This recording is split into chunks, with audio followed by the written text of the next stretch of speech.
Не го правя заради слава или някакъв си пари. Искам просто нечие сърце да сгрея, докато кръвта ми ври. Слаб съм на фри, затова и не се пъча. Усети ли набита гърча? Искам аплодисменти и да достигна нивото на смърча, а не да съм смешен докато се кълча. Не мога да мълча, що ме гаден стреча.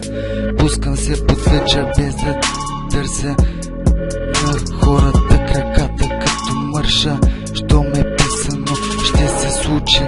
Учи този, който знае да яде, и играта свърши, що ми искате на ренде.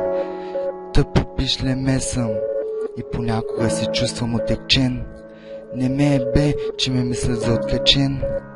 Втренчен съм към трапа, няма да го сгафя, колкото и да съм отчислен. В мене дара за ритъма, тебе чара за ритника. Оп, снимка штрак, ще подредя дори и първи моряк. What the fuck?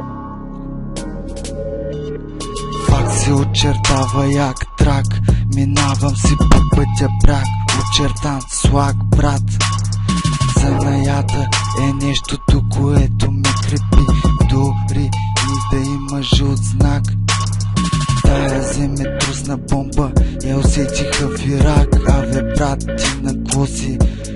Като те гледам май на мак, който прекрачи границата, не се брои за враг.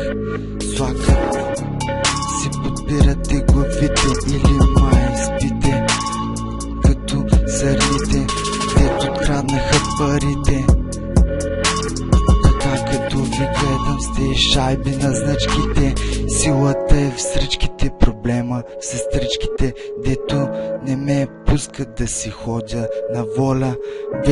Вече сме забили перона на бутилката тирбушона. Ау, тази уникална, да не би да е модел. И пак май нещо съм съобразил, като див козел. Винаги на място и зареден с позитивни емоции. И културата ми стара вода, вадя буквара на всички писанки, които се опитаха